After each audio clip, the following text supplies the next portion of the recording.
ॐ भूर्भुवः स्वः तत्सवितुर्वरेण्यं भर्गो देवस्य धीमहि धियो यो नः प्रचोदयात्। ओम शांति शांति शांति। पहले भाग में मैंने जो है महर्षि याज्ञवल्क्य और उनकी धर्मपत्नी विदुषी मैत्रेयी का संवाद का आधा पाठ जो है हिस्सा मैंने कल के वीडियो में दिया था। आज आगे का भाग मैं आपके सामने प्रस्तुत कर रहा हूँ। माया के बारे में मैत्री जो है महर्षि याज्ञवल्क्य कहते हैं, हे मैत्री, माया का कथन कौन कर सका है? जो कुछ इंद्रियों और मन आदि का विषय है वह सब माया है। हे मैत्री, तुम माया के पीछे मत पड़ो। अगर तुम माया का अनुभव करती रहोगी तो तुम भी माया की तरह चंचल, दुखी, नाशवान हो जाओगी।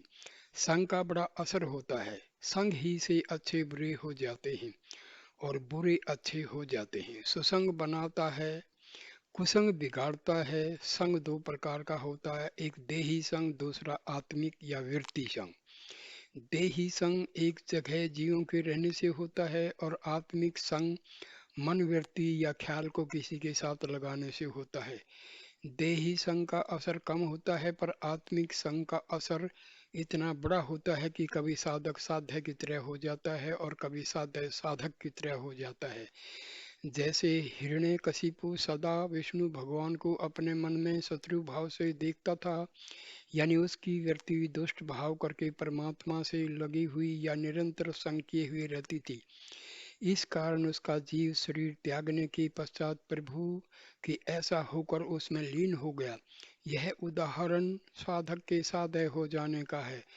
भृंगी जब झिंगुर को पकड़ लेती है तो उसको अहरनिश पेट से दबाए रहती है और उसके कान में भिन्न भिन्न का शब्द किया करती है, और इसका फल यह होता है कि वह झिंगुर भृंगी बन जाती है।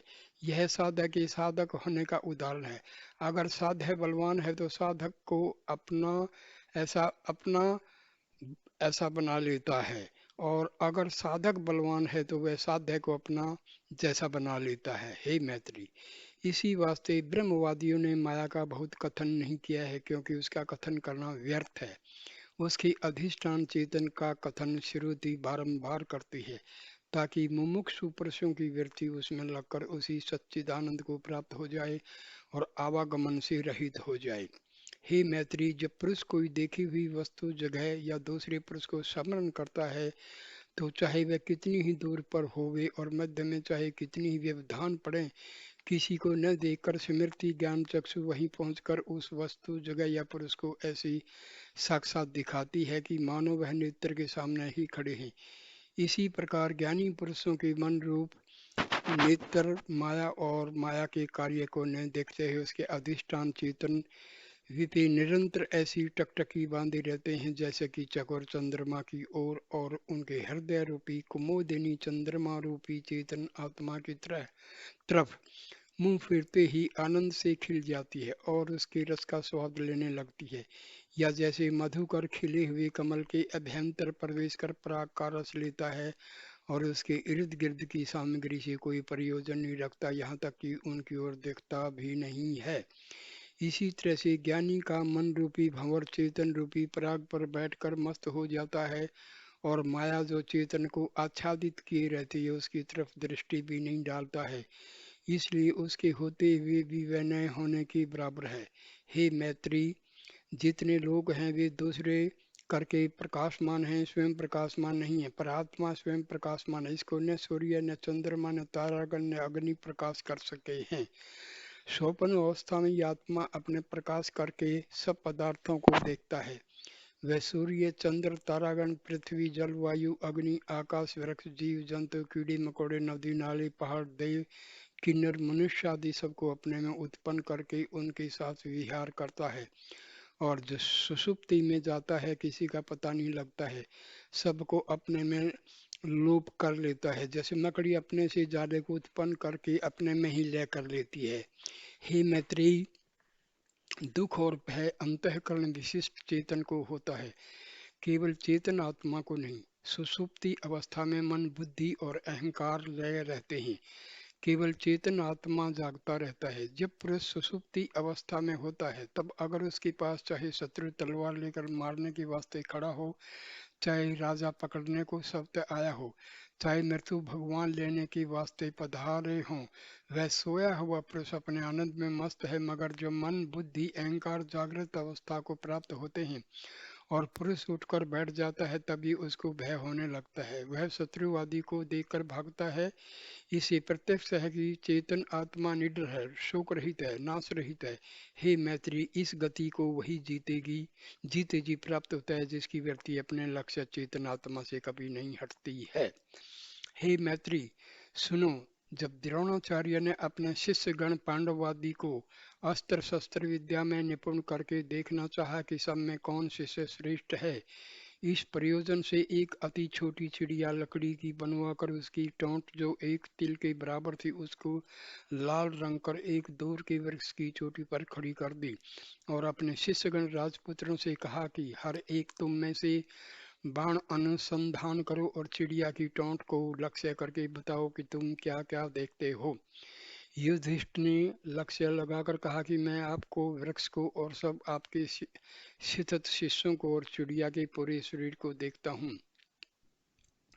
इस बात को सुनकर द्रोणाचार्य को रंज हुआ और उस युधिष्ठिर को तिरस्कार की दृष्टि से देख करके अलग कर दिया। इस प्रकार औरों का भी जांच किया, मगर कोई परीक्षा में उत्तीर्ण न हुआ। तब सबके पीछे अर्जुन को बुलाकर कहा, हे पुत्र, मेरे मनोरथ को सिद्ध करो। उसने तीर को धनुष पर रखकर लक्ष्य किया।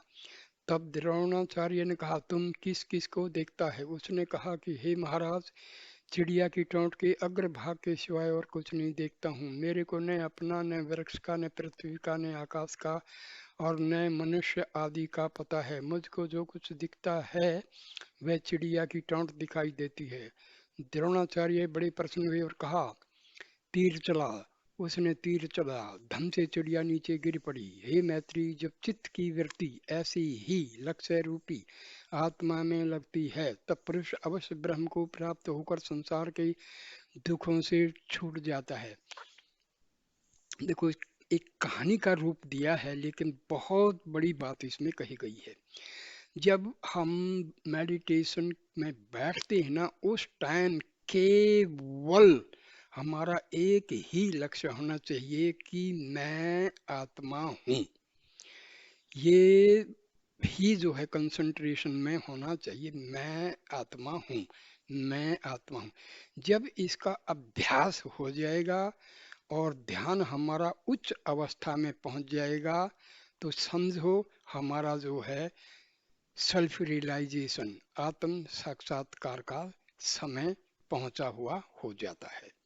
हे मैत्री, सुनो, जीवों के शरीर विषय 5 कोश हैं। अन्न में कोश, स्थूल शरीर, प्राण में कोश, मनो में कोश, विज्ञान में कोश और आनंद में कोश। इन सब में आत्मा व्यापक है, परंतु जितना ही उपाधि कोश शुद्ध है, उतना ही उसमें आत्मा का प्रकाश विशेष है। सबसे अधिक आनंद में कोश शुद्ध है, इसलिए उसमें आत्मा का प्रकाश भी विशेष दिखाई देता है। आनंद में कोश के अभ्यंतर जो आत्मा का प्रकाश है, वह और उसका आभास जो उपाधि के संबंध से उत्पन्न हुआ है, दोनों मिलकर विज्ञान में कोश को विशेष प्रकाश देते हैं। इसी तरह विज्ञान में कोश, मनो में कोश को, मनो में कोश, प्राणायाम कोश को और प्राण में कोश, अन्न में कोश यानी स्थूल शरीर को प्रकाश करता है। इसी कारण जब तक जीव में जीव तब है, तब तक मंगल रूप है। जब जीव चला जाता है, तब शरीर अमंगल हो जाता है, उसके छूने में भी अपवित्रता आ जाती है। जो ज्ञानी पुरुष हैं, वे सदा कोशों में स्थित रहते हुए चेतन आत्मा का अनुभव करते हैं और ऐसे अनुभव करते करते वह शरीर रखते हुए भी ब्रह्म रूप हो जाते हैं। ये जीवन मुक्त कहलाते हैं। मतलब ये जीवन रहते रहते मां समाधि लेने से पहले ही ये जीवन मुक्त कहलाते हैं। उनमें और ब्रह्म में कोई भेद रंच रंचक मात्र भी नहीं है। हे मैत्री सुनो, संसार में यावत वस्तु हैं वे सब तम करके नाम रूप से रहित आच्छादित हैं। जब सूर्य जो अग्नि का विशेष रूप है उदय होता है तब संसार और संसार की वस्तु दिखाई देने लगती हैं और उनके साथ नाम रूप भी प्रतीत होने लगते हैं। जब सूर्य अस्त हो जाता है और वर्षा ऋतु में मेघ से सब तारे गण छिप जाते हैं तो कोई वस्तु दिखाई नहीं देती है, न उस वस्तु का उसमें कोई रूप है और न नाम है। इसी प्रकार जब विशेष चेतनात्मा के सामने मन बुद्धि चित्त अहंकार ज्ञान पांच ज्ञानेंद्रिय पांच कर्मेंद्रिय पांच प्राण स्थित रहते हैं तब तक उनका रूप नाम कार्य आदि बने रहते हैं और ज्यों ही विशेष चेतनात्मा से अलग भय फिर उनका पता नहीं लगता है। हे मैत्री, यह चेतन आत्मा का प्रकाश उसमें दिखाई देता है जब सब बाह्य आकाश का अभाव हो जाता है। जब सूर्य अस्त हो जाता है तब पुरुष अपना कार्य चंद्र आदि नक्षत्र गणों के प्रकाश से करता है और जहाँ यह नहीं है वहाँ दीपक आदि को जलाकर काम करता है। जहाँ दीपक आदि भी नहीं है वहाँ शब्द को सुनकर काम करता है और जहाँ शब्द भी नहीं है और जैसे सोपन में वहाँ आत्मा स्वयं प्रकाश होकर मन आदि के व्यवहार को देखता है। यह उसकी अकथनीय महिमा है। मैत्री मैत्री पूछती है, हे भगवान, सुषुप्ति अवस्था में यह चेतन आत्मा क्यों नहीं स्वयं प्रकाश होता है? याज्ञवल्क्य इसका जवाब देते हैं, हे मैत्री, सुषुप्ति अवस्था में भी वह आत्मा स्वयं प्रकाशमान है क्योंकि वहाँ दो वस्तु हैं, एक तो अज्ञान दूसरा आनंद। इन दोनों का दृष्टा आत्मा बना रहता है, परंतु स्वप्न में तो अज्ञान का कार्य अनेक प्रकार का प्रपंच सुख दुख आदि जो बहुत स्थूल हैं उनका दृष्टि यह आत्मा रहता है और सुषुप्ति में जो आदि कारण अति सूक्ष्म अज्ञान है और जो अपना वास्तविक स्वरूप आनंद है उसका दृष्टा यह आत्मा रहता है। यदि आत्मा स्वयं प्रकाश न होवे तो दृष्टा भी न होवे और सुषुप्ति में आत्मा स्वतः सामान्य रूप से स्थित है, इसलिए वह सूक्ष्म वस्तु को अनुभव करता है और जागृत में मन बुद्धि आदिकों के संबंध होने से उस सूक्ष्म वस्तु के अनुभव किए हुए को स्मरण करके लोगों के पूछने पर कहता है कि मैं ऐसा आनंद से सोया कि खबर न रही। हे मैत्री, अब तुमको मालूम हो गया होगा कि यह आत्मा सदा एक रस सबका दृष्टा है। वो जागृत अवस्था में स्वप्न अवस्था में सुषुप्ति अवस्था में सारी अवस्थाओं में जो आत्मा है वो स्वयं प्रकाशित है। हे मैत्री, मैं तुमसे कह चुका हूँ कि आत्मा दृष्टा दृश्य दोनों रूप से स्थित है। उपाधि करके एक अवस्था में दृष्टा कहलाता है, दूसरी अवस्था में वही दृश्य। देखो सरसों के बीच से तेल निकाला जाता है, वह तेल दृश्य है, परंतु जब मृतिका के दीप में तेल रखा जाता है और दीपक के अंदर रुई की बत्ती बनाकर रखी जाती है और फिर वह बत्ती जला दी जाती है तब वही दीपक विपेशित तेल प्रकाश करते हुए और तेलों का जो उसके प्रकाश में रखे हैं दृष्टा कहलाता है।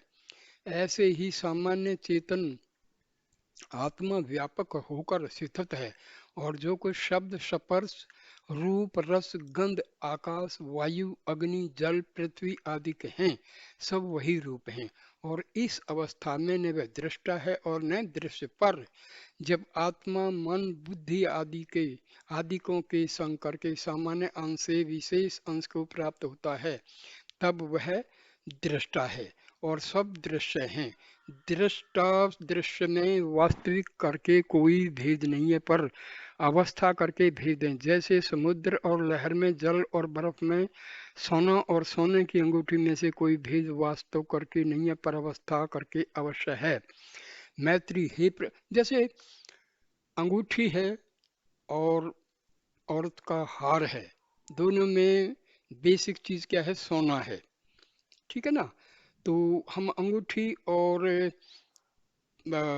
हार को जो है गले का जो हार है उसको पिंगला दें तो सोना ही है, वास्तविक जो चीज है मूल चीज है। मैत्री, हे प्रभु, आपने कहा कि आत्मा स्वयं प्रकाश स्वप्न अवस्था में रहता है, सो ठीक है, पर वह सुषुप्ति अवस्था में तो स्वयं प्रकाश नहीं दिखाई देता है। याज्ञवल्क्य कहते हैं, हे मैत्री, सुषुप्ति अवस्था में भी आत्मा स्वयं प्रकाश है, परंतु उस अवस्था में यह आत्मा तमोगुण से आच्छादित रहता है और बिना रजोगुण के केवल तमोगुण किसी कार्य करने में असमर्थ है। इसलिए आत्मा सुषुप्ति में किसी व्यवहार या प्रपंच का दृष्टा, देखिए जो तमोगुण है वो तो पूरा आलसी है, उसमें एक्टिविटी होती नहीं है। तो तमोगुण है तो एक्टिविटी के लिए रजोगुण का होना जरूरी है। रजोगुण जिसमें है वही एक्टिव है, केवल अविद्या का दृष्टा रहता है और इसी कारण से वह अज्ञानता को अनुभव करता है और जागृत में आनकर कहता है कि मैं ऐसा सोया कि खबर नहीं रही। और इसी प्रकार यह आत्मा अपने स्वरूपानंद को भी सुषुप्ति में अनुभव करता है। इसलिए पुरुष उठकर कहता है कि मैं बड़े आनंद से सोया। सुषुप्ति अवस्था में केवल दो ही वस्तु यानी एक मूला ज्ञान और दूसरा आनंद रहता है। जहाँ आनंद है वहीं सत और चित्त भी है और यह आत्मा इन दोनों को अनुभव करता है। देखना और अनुभव करना एक ही बात है, किंतु अनुभव करना देखने की अपेक्षा अधिक श्रेष्ठ है। आनंद देखा नहीं जा सकता परंतु अनुभव किया जा सकता है। जैसे वर्षा काल में मेघ से गिरी हुई अंधेरी रात्रि में चरम दृष्टि कुछ नहीं देखती है, तैसे ही ये आत्मा तमोगुण से आच्छादित हुआ हुआ अविद्या और अविद्या की सुषुप्ति अवस्था में जागृत अवस्था की तरह अति सूक्ष्म कार्य को नहीं देखता है, अलबत्ता उसका अनुभव करता है। हे मैत्री, यद्यपि सुषुप्ति अवस्था में आनंद अविद्या के साथ है तो भी इस आनंद के लिए सब चीजों की बड़ी इच्छा होती है। बालक जिसको नींद आकर जब घेर लेती है तब वह मोदक आदि को जो उसको बहुत ही प्रिय है त्याग देता है। युवा अवस्था को प्राप्त हुआ पुरुष तरुणी को जो तरुण की उमंगता को प्राप्त है और उसके साथ मनोरंजन करने की इच्छा भी है, परंतु सुषुप्ति अवस्था आते ही उसको भी त्याग देता है। यदि पुरुष को अविद्या रहित आनंद मिले तो फिर वित्यानंद की तरह कभी मोह कर सकता है? कभी नहीं। हे मैत्री, जब पुरुष की अविद्या दूर हो जाती है और ज्ञान उदय होता है तब उसकी वह तुरीयावस्था कहलाती है। इस अवस्था में आनंद तो सुषुप्ति के आनंद के तुल्य होता है।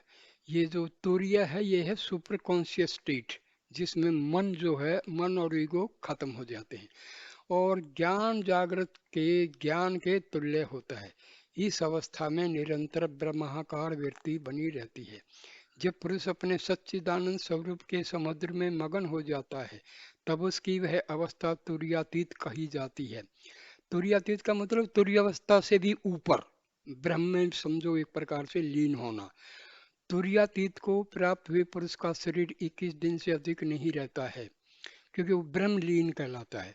इस अवस्था को प्राप्त हुआ पुरुष आवागमन से रहित हो जाता है। हे मैत्री, यदि शरीर रखते हुए पुरुष का चित्त चेतन के विलास में आह्लादित है तो वह ब्रह्म के आनंद को प्राप्त है। जो जीव और मन से एक बार संवाद हुआ है उसको मैं तुम्हारे हर्षार्थ कहता हूँ, सुनो। जीव, जीव जो है मतलब ये अब महर्षि याज्ञवल्क्य जीव के बिहाफ पर बोल रहे हैं। जीव क्या कहता है? हे प्यारे मन, तेरा मेरा साथ करोड़ों जन्म जन्मांतर से चला आता है।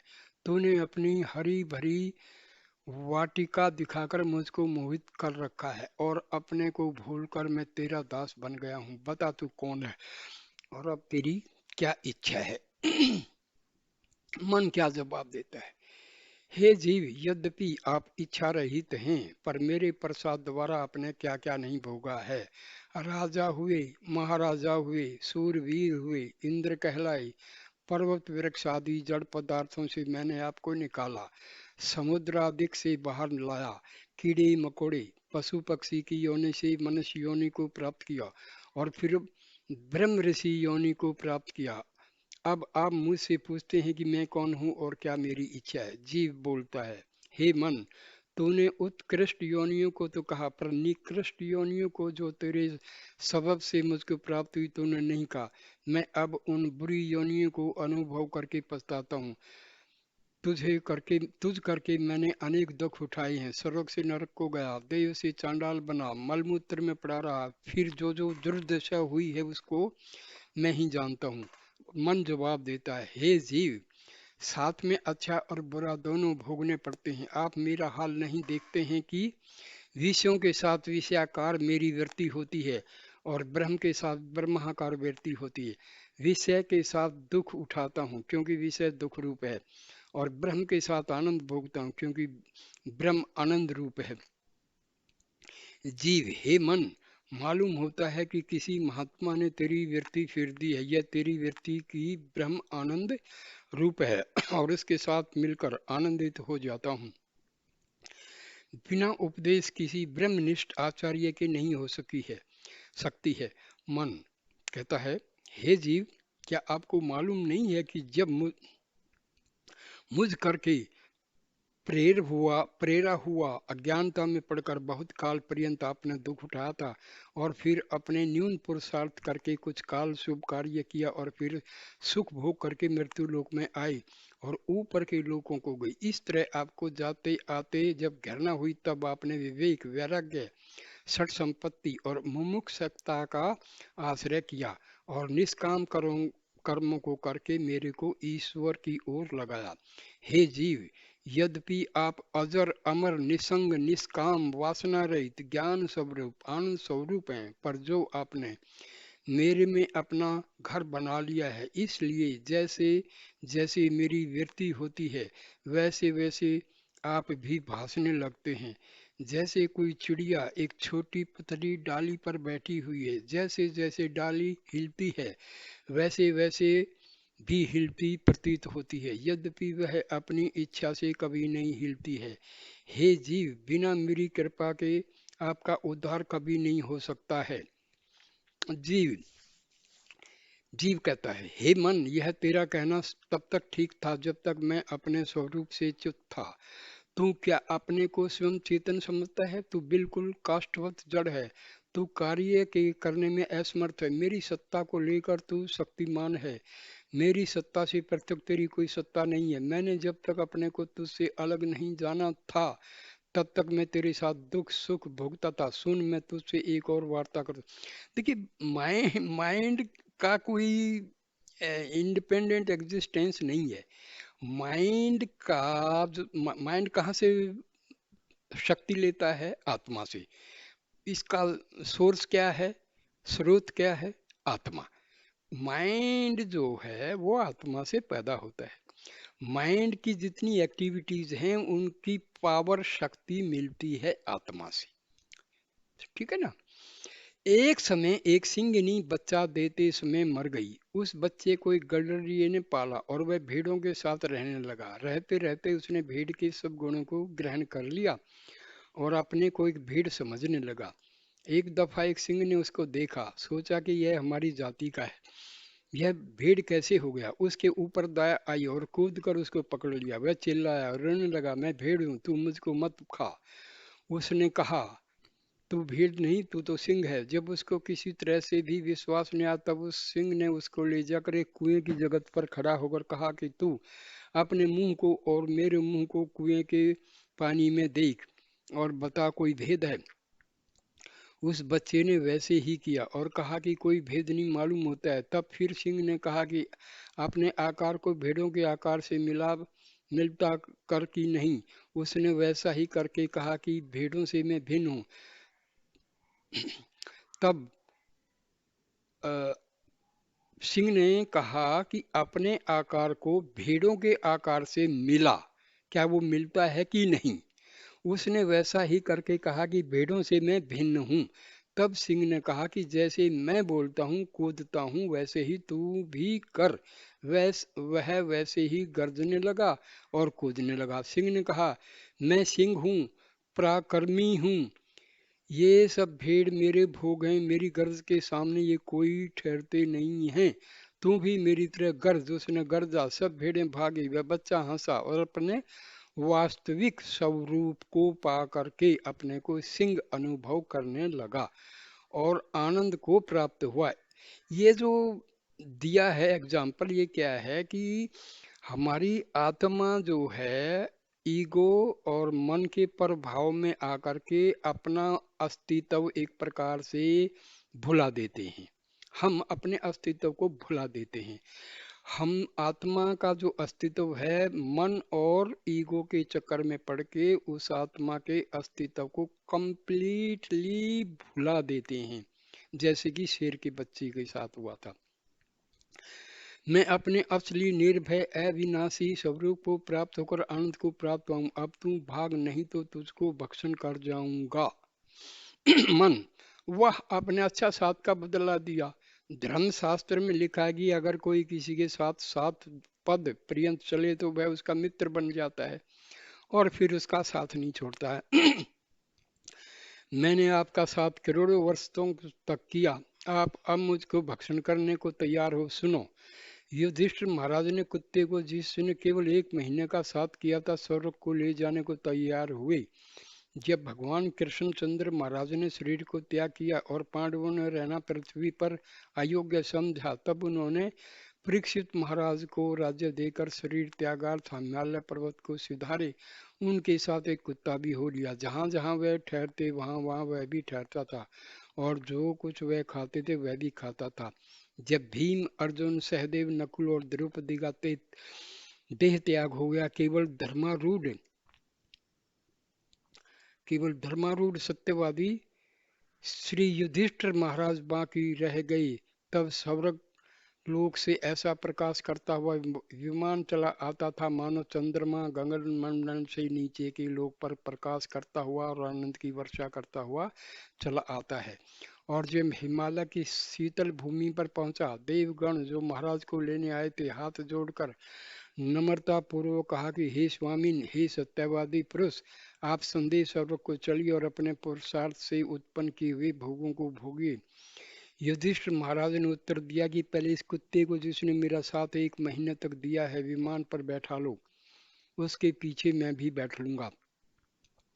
देवताओं ने कहा कि कहीं कुत्ता भी स्वर्ग को जाता है? आज तक कोई बड़े बड़े शुभ कर्मी लोग भी सदेह नहीं गए हैं, कुत्ते को कौन कहे? राजा ने कहा, आपका सवर लोग आपके पास रहे। मैं अधर्म करके और पाप संयुक्त होकर के ऐसे सवर को नहीं जाना चाहता हूँ। यह संभव है कि स्वर्ग त्याग दूं, सूर्य पूर्व से पश्चिम में उदय हो जाए, पर मैं अपने साथी को त्याग कर स्वर्ग को जाऊं, यह असंभव है। धर्मराज महाराज जो उस कुत्ते के स्वरूप में थे प्रकट हुए और प्रसन्न होकर कहा कि हे पुत्र, तेरी परीक्षार्थ ऐसा मैं कुत्ता बना था, तू आपत्ति काल में भी अपने धर्म से च्युत नहीं हुआ। तेरा यश संसार में सदा प्रथित रहेगा। यह कहकर गुप्त हो गए और युधिष्ठिर महाराज स्वर्ग को पधारे। हे जीव, जरा आप सोचिए, क्या आपका यही धर्म है कि मुझको नाश कर देवें? जीव कहता है, हे मन, ये जीव का मतलब आत्मा है, जीवात्मा। हे मन, तू सत्य कहता है, मैं तुझको उस स्थान को पहुंचा दूंगा जहां से तू निकल कर आया है। तू अनेक कल्पों से भटकता हुआ फिरता है। तू माँ आनंद समुद्र विरम से निकलकर विषयों की तरफ दौड़ पड़ा है और जैसे भ्रमर अनेक कलियों पर बैठकर रस लेता है पर तुच्छ आनंद से तृप्त न होकर भागता फिरता है, वैसे ही तू भी विषयों में आनंद को न पाकर भ्रमण किया करता फिरता है। हे मन, तू अब अपनी वृत्ति को बाहर से खींचकर अंतर्मुख कर, क्योंकि जब ज्ञानेंद्रिय बाहर की ओर दौड़ती हैं तब तू भी उनके साथ होकर बाह्य विषयाकार बनकर और उसके संस्कार को अंदर लाकर अनंत करण रूपी दर्पण में डालता है और तब उसका आकार जैसे बाहर था वैसा ही अंदर पड़ा रहता है और उसकी बुद्धि वृत्ति निश्चय करती है और अहंकार वृत्ति दृढ़ करती है कि यह अमुक वस्तु। वैसे ही जब तेरी वृत्ति अंतर्मुख होगी तू अपने अधिष्ठान चेतन ब्रह्म को अवलंबन करके ब्रह्माकार बन जाएगा और चूंकि ब्रह्म आनंद स्वरूप है तो भी अखंड आनंद को प्राप्त होकर मगन हो जाएगा और आवागमन से रहित हो। मैंने मन और आत्मा का जो संबंध है इस पर एक अलग से वीडियो दिया हुआ है। मन की जब हम डायरेक्शन अंदर की तरफ मतलब स्पिरिचुअल हार्ट की तरफ कर देते हैं, तो मन जो है स्पिरिचुअल हार्ट में एंट्री करता है और वो आत्मा में समाहित हो जाता है। मतलब कहने का आत्मा उसका जो सोर्स है वो सोर्स की तरफ चला जाता है, सोर्स में समाहित हो जाता है। क्योंकि मन का अपना जो है सेल्फ एग्जिस्टेंस नहीं है, वो तो आत्मा के शक्ति से ही जो है अपना कार्यकलाप करता है। मन कहता है, हे जीव, मैं आपको इस उपदेश के बदले धन्यवाद देता हूँ और अब ऐसे ही करूँगा जैसे आप कहते हैं। इसमें आपका भी कल्याण है क्योंकि आप भी मेरे साथ आवागमन से छूट जाएंगे। जीव कहता है, हे मन, तू क्या कहता है? तेरे पुरुषार्थ से मेरा क्या उद्धार हो सकता है? मैं सदा असंग, निर्लेप, अद्वैत, आनंद स्वरूप है। मेरे में न बंध है न मोक्ष है। तेरे संबंध से मेरे में बंध अग्नि लोहत भासता था। अब तू जब अलग हो जाएगा मैं ज्यों का त्यों रहूंगा। मेरे में तीन काल भी आना जाना नहीं हुआ। अब तू जैसा मैंने कहा है कर। मन कहता है, हे जीव, अब जैसा आपने कहा वैसा ही करूंगा। देखो मैं विषयों की ओर से हटता हूँ और आनंद समुद्र ब्रह्म की ओर जाता हूँ। ब्रह्म की ओर जाता हूँ मतलब स्पिरिचुअल हार्ट में जाता हूँ और आत्मा में समाहित हो जाऊंगा। याज्ञवल्क्य कहते हैं, हे मैत्री, मन ब्रह्मानंद समुद्र की तरफ दौड़ पड़ा, मतलब आत्मा की तरफ दौड़ पड़ा और अखंड आनंद को पा करके निर्व्यापार होता हुआ उसमें डूब गया और फिर न निकला। उसके डूबते ही जीव भ्रम से रहित होकर अपने वास्तविक स्वरूप को पा करके हर्ष को प्राप्त हुआ। और जो कुछ की वह मन के साथ असंख्य युगों पर्यंत भ्रमण करता रहा उसको स्वपनगत व्यवहार जाना। हे मैत्री, यह पुरुष सदा मुक्त है, मन के संबंध से बंधा हुआ प्रतीत होता है। जहाँ मन अलग हुआ तहाँ यह बंधन रहित हुआ। अब तुम बताओ कि इस मेरे व्याख्यान से तुम तो महर्षि रामन ने बहुत स्पष्ट कहा है कि हम जो हैं सेल्फ रियलाइज्ड ऑलरेडी हैं, हम मुक्त भी ऑलरेडी हैं, लेकिन ये सारे बंधन में हम खुद ही बंधे हुए हैं। मतलब हमारे मन और ईगो ने हमारा कंप्लीटली आत्मा को इग्नोर करके अपने जो है ना रस्सी में बांध रखा है कि मैं ऐसे करूंगा, गुरु धारण करूंगा, ये करूंगा, ये दान दक्षिणा करूंगा और तब मुझे मुक्ति मिलेगी। मुक्ति तो हम मुक्त हैं, हम सेल्फ रियलाइज्ड हैं, लेकिन हमने खुद को बांध रखा है, यही प्रॉब्लम है। मैत्री अब कहती है, हे भगवान, आपकी कथा सदा अमृत रूप होती है, उसके सुनने से मेरा हृदय हर्ष को प्राप्त हो जाता है। आपकी कृपा से मुझको अनुभव हो गया कि मेरा चेतन आत्मा ब्रह्म है। इस शरीर रूपी मंदिर विषय में कल्याण रूप शिव हूँ, मेरा नाश कभी नहीं है। मैं अवस्था रहित हूँ, जो मैं जागृत में हूँ सोई मैं सोपन में हूँ, सोई मैं सुषुप्ति में हूँ। तीनों अवस्था और उसके व्यवहार का मैं ज्ञाता हूँ। जैसे राजा की निराकार शक्ति लेकर सब नौकर चाकर राजा के विलास के लिए नाच रंग खेल कूद आदि अनेक प्रकार के व्यवहार करते हैं, वैसे ही मेरे चित्त विलास के लिए मेरी शक्ति को लेकर मन इंद्रियां आदि जो मेरे भृत्य हैं नौकर अनेक प्रकार के व्यवहार को करते हैं और मैं उनका और उनके व्यवहारों का दृष्टा होकर शांत रूप से स्थित हूँ।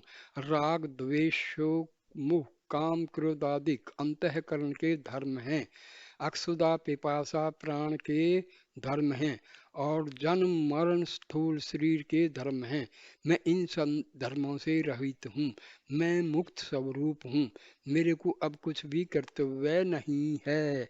याज्ञवल्क्य कहते हैं, हे मैत्री, अब दूसरे प्रकार के ज्ञानी की व्यक्ति का हाल तुमको सुनाता हूँ, सावधान होकर सुनो। यह विवृतवादी कहलाते हैं। इनका अनुभव इस प्रकार है कि संसार न है, न हुआ है और न होगा।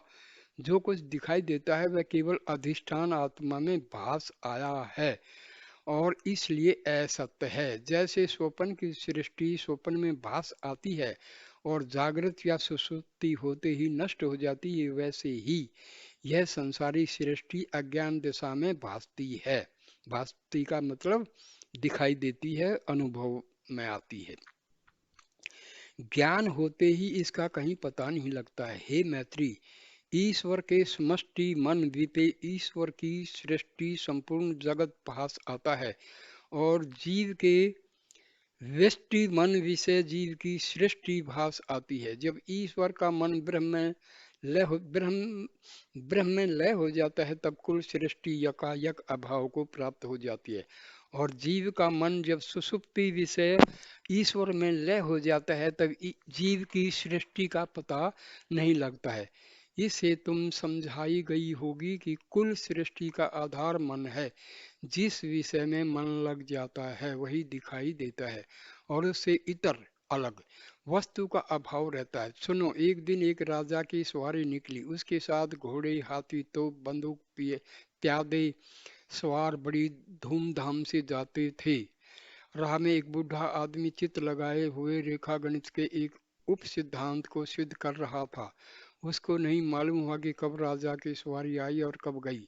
हे मैत्री, एक बार सुखदेव महाराज राजा जनक के पास ब्रह्म विद्या पाने के निमित्त गए, और उपदेश हो चुकने के पीछे उनकी स्थिति ब्रह्म विषय देखने के लिए राजा जनक ने जनकपुरी में भारी उत्सव की आज्ञा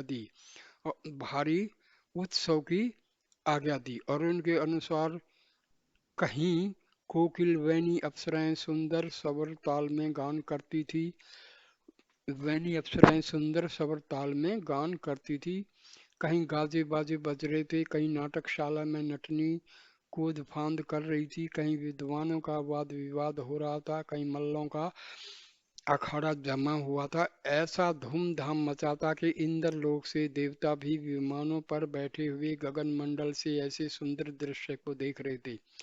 जब भृत्यु ने राजा से आन कर कहा कि आज नगर में चारों ओर आनंद की वर्षा हो रही है, विषयों का उमंग छा गया है, एक एक कौतुक तपस्वियों के मन को हरने वाला है, इस प्रकार का समाचार पाकर राजा जनक ने सुखदेव जी से कहा कि आप नगर के उत्साह को देख आइए, परंतु हाथ में एक कटोरा तेल मेरे कहने से लेते जाइए, तेल गिरने न पावे, इसका ख्याल रखिएगा। सुखदेव जी महाराज ने ऐसा ही किया। नगर भर फिरे, तेल की तरफ से वृत्ति न हटाई। जब राजा के पास वापिस आए, राजा ने पूछा आपने क्या क्या देखा। उन्होंने उत्तर दिया कि सिवाय तेल के और मैंने कुछ न देखा। ये कंसंट्रेशन की जो है उदाहरण है। यह सुनकर राजा बड़े हंसे और कहा, सुखदेव आप जन्म से ब्रह्मनिष्ठ हैं, आपका मन सदा ब्रह्म विषय लीन रहता है। जैसे आपका मन तेल में लीन था और सिवाय तेल के और कुछ नहीं देखा, इसी प्रकार ज्ञानी की वृत्ति निरंतर आत्मा में लगी रहती है और संसारी वस्तु कुछ नहीं दिखाई देती है। हे मैत्री, जो जगत कुछ होवे तो दिखाई देवे, यह जेव जेवड़ी मतलब रस्सी विशेष सर्प की तरह भासता है। ऐसे सर्प का नाश केवल जेवरी का मतलब रस्सी के ज्ञान से ही हो सकता है, और कोई उपाय नहीं है। हे मैत्री, संसारी सृष्टि वैसे ही भासती है जैसे मनुष्यकृत सृष्टि भासती है। ईश्वर कृत कृत सृष्टि में संकल्प किसी प्रकार का कर लेना मनुष्यकृत सृष्टि है। जैसे एक ही पुरुष विषय बाबा, नाना, दादा, ससुर, शाला आदि के संकल्प कर लिया जाता है। किसी का वह बाबा लगता है, किसी का नाना, किसी का दादा, किसी का ससुर और किसी का शाला। इस प्रकार किसी शरीर में ब्राह्मण माना गया है, किसी में क्षत्रिय, किसी में वैश्य और किसी में शूद्र। विचार करने से यह व्यवहार झूठा प्रतीत होता है। इसी प्रकार जीवों के शरीर में भी असत्य हैं। जहाँ जीव गमन कर गया, शरीर एक अक्षर मात्र भी नहीं ठहरता है। ऐसे अपवित्र, अमंगल, दुर्गंधि से भरी वस्तु को कौन रखने की इच्छा करना चाहता है। यह न जाता है न आता है। प्रारब्ध कर्म के फल भोगार्थ यह जीव स्थूल शरीर को रच लेता है और जाति इसमें त्याग देता है।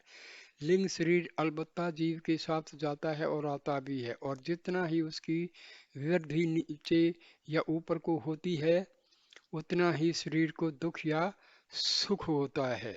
और जब मन जो लिंग शरीर के गणों में मुख्य है, ब्रह्म के साथ आनंद को पाकर लय हो जाता है, तब जीव भी आवागमन से रहित होकर जहाँ पर है वहीं अपने अधिष्ठान चेतन रूप ही हो जाता है। उसी अवस्था को लोग मुक्त कहते हैं। हे मैत्री, जीव अंतःकरण विशिष्ट चेतन और चेतन का आभास को मुक्त होने के लिए पुरुषार्थ करने की कोई आवश्यकता नहीं है।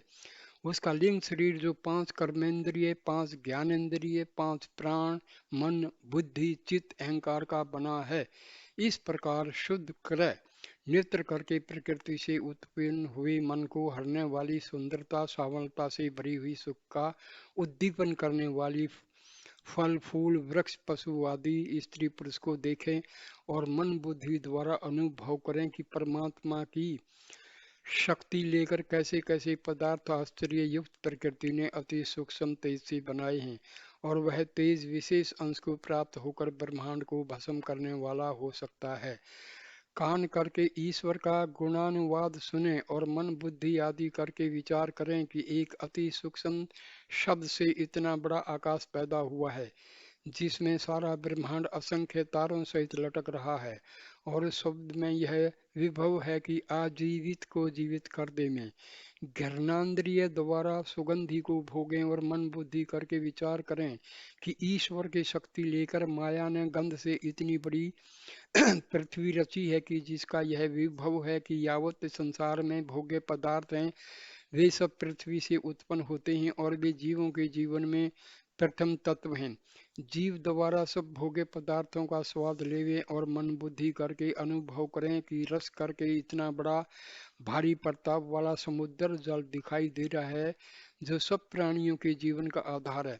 तवक इंद्रिय करके स्पर्श का सुख भोगे और मन बुद्धि करके विचार करें कि इसी स्पर्श से इतना बड़ा बलवान ब्रह्मांड का उड़ा देने वाला वायु उत्पन्न हुआ है, जो जीवों के जीवन में मुख्य तत्व है। वाणी करके ईश्वर का गुणानुवाद करें और मन बुद्धि करके विचार करें कि संसार के व्यवहार का कारण यही है कि, और परमार्थ भी इसी के द्वारा सिद्ध होता है। यदि वाणी न होती तो वेद आदि का कुछ भी न होते। यह अग्नि के रजोगुण का प्रभाव है। हाथ करके शुभ कार्य करता रहे और दीन दुखियों को दान देता रहे और मन और बुद्धि से विचार करता रहे कि वायु के रजोगुण से इसकी उत्पत्ति है। यह भोग्य पदार्थों के एकत्र करने में मुख्य साधन है।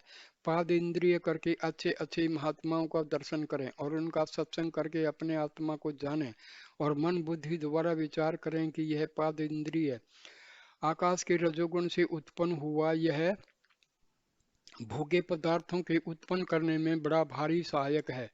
गुदान्द्रिय करके मल का त्याग करें और मन बुद्धि करके विचार करें कि यह सब इंद्रियों और अंतःकरण के सुधार में मुख्य कारण है और पृथ्वी के रजोगुण से उत्पन्न हुआ है। जितना ही यह शुद्ध रहेगा उतना ही अंतःकरण शुद्ध रहेगा। और लिंग करके मूत्र का त्याग करें और सौ भारिया को रजोधर्म के पश्चात वीर्य दान देवें, और दान देते समय परमात्मा से या अपने इष्ट देव से प्रार्थना करें कि हे प्रभु, मेरे वीर्य से जो पुत्र उत्पन्न हुए वह धर्म पर चलने वाला हुए और संसार का हित करने वाला हुए, वह आपका भक्त हुए। यह जल के रजोगुण से उत्पन्न भया है और छोटी सृष्टि के उत्पन्न करने में ब्रह्मा समझा जाता है। पांचों प्राणों को जो पांचों तत्वों के रजोगुण से उत्पन्न वे भय हैं, आदर पूर्वक पूजें और विचारें कि सब इंद्रियों का और अंतःकरण का दारमदार इन्हीं पर है, और भोजन करते इसमें इनको हर एक का नाम लेकर भाग देवें, यथा प्राणाय स्वाहा, अपानाय स्वाहा, व्यानाय स्वाहा, उदानाय स्वाहा, समानाय स्वाहा। ये जो हैं प्राण, अपान, व्यान, उदान और समान, ये 5 प्रकार के प्राण हैं।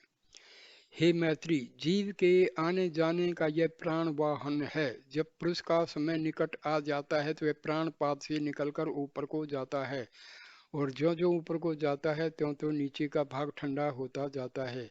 जब यह प्राण गुदा के पास पहुंचता है तब गुदा को देवता गणेश इस पर सवार हो जाता है और फिर गुदा अपना काम नहीं देती है।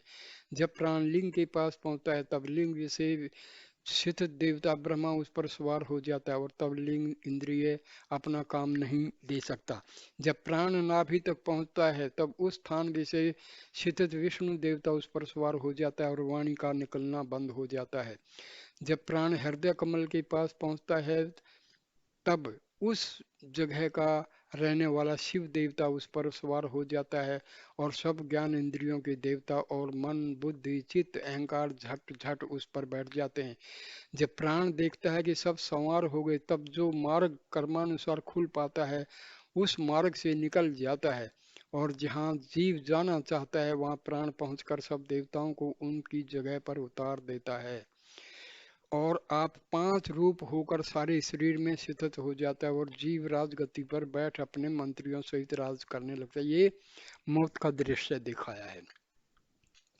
हे मैत्री, जब पुरुष इस प्रकार विचार करता है तब उसको मालूम हो जाता है कि लिंग शरीर जो मेरे साथ अनादिकाल से चला आया है, मेरे से कोई वास्ता नहीं रखता है, वह और है, मैं और हूँ। उसके नाश से मेरा नाश नहीं है, वह शरीर है, मैं शरीरी हूँ। शरीरी का मतलब जो शरीर का स्वामी है। जैसे मकान के गिर जाने से मकान में रहने वाला अलग हो जाता है, वैसे ही लिंग शरीर के नाश से अविनाशी जीव पृथक हो जाता है और तब ही वह पुरुष मुक्त कहा जाता है। हे मैत्री, तुम विचार कर सकती हो कि ब्रह्म कितना शक्तिमान है, जिसकी इच्छा से उत्पन्न हुए रज तम सत्व के स्थूल व सूक्ष्म कार्य यानी आकाश वायु अग्नि जल पृथ्वी मन बुद्धि चित्त अहंकार आदि कैसे बलवान हैं और वृद्धि को प्राप्त होकर संपूर्ण ब्रह्मांड को आच्छादित कर रखा है। जिधर देखो इन्हीं की धूप मची है, परंतु ज्ञान उदय होते होते ही इनका पता नहीं लगता है, जैसे सूर्य के उदय होते ही तम का पता नहीं लगता है। हे मैत्री, बताओ अब तुम्हारा क्या हाल है और तुम कौन हो? मैत्री महारानी उत्तर देती हैं, सर्व खल्विदम ब्रह्मणे नास्ति किंचन। यह कहकर तृष्णी हो गई भार्या और श्री वाग्य महाराज भी चुप होते भये और दोनों आनंद में मगन हो गए। गुरु और शिष्य के भाव का अभाव हुआ, देह की स्थिति का पताने लगा। दोनों की व्यष्टि आत्मा समष्टि आत्मा में एकतम भाव को प्राप्त हो गया और संवाद की समाप्ति हुई। ये व्यष्टि मतलब हमारा जो आत्मा है शरीर में, और व्यष्टि मतलब एक जीव, एक एक यूनिट समझ लो, और समष्टि पूरा ब्रह्मांड की जो आत्मा है परमात्मा जिसको हम कहते हैं। निर्विकल्प समाधि छा गई, सब और अमृत की वर्षा होने लगी। अहो भाग्य उनके जो ऐसा दुख को दूर करने को संवाद को सुनने का अवसर पाते हैं। जब श्रीमती मैत्री देवी और श्री महाराज याज्ञवल्क्य के निर्विकल्प समाधि से उठे तो अद्भुत दृश्य दिखाई देने लगा। जहाँ रजोगुण की विभूतियां विराजमान थी वहां पर अब सतोगुण की विभूतियां शांत रस को धारण किए हुए एक अलौकिक दृश्य को दिखा रही हैं। चंद्र सूर्य से निकले हुए प्रकाश ऐसे प्रिय लगते हैं जैसे संत महात्माओं के नेत्र से निकले हुए शीतल प्रकाश समीपस्थ दर्शनाभिलाषी पुरुषों के तप्त हृदय को प्रशांत करते हैं। पृथ्वी ऐसी कोमल हो रही है मानो सुख देने वाली माता अपने प्रिय लड़कों के पालन करने के लिए आनंद मंगल करती हुई बहुभांति के भोजन तैयार करने के लिए उदित हो रही है। नदी का जल ऐसे धीरे धीरे बह रहा है मानो मुनि लोग अरण्य मध्य शिष्यगणों को अपनी शांत शुद्ध वाणी से उनके हृदयगत मल को बहा रहे हैं। वृक्ष आदि ऐसे चुपचाप खड़े हैं मानो देवता लोग विष्णु महाराज की स्तुति चित्त लगाकर कर रहे हैं। उस समय की समा को मैं क्या बयान करूं।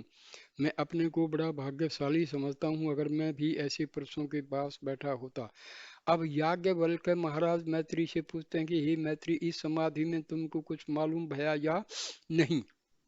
मैत्री बोलती हैं, हे भगवान, मुझको निश्चय हो गया कि मैं ब्रह्म रूप हूँ, यह सारा प्रपंच जगत मेरे में फुर रहा है।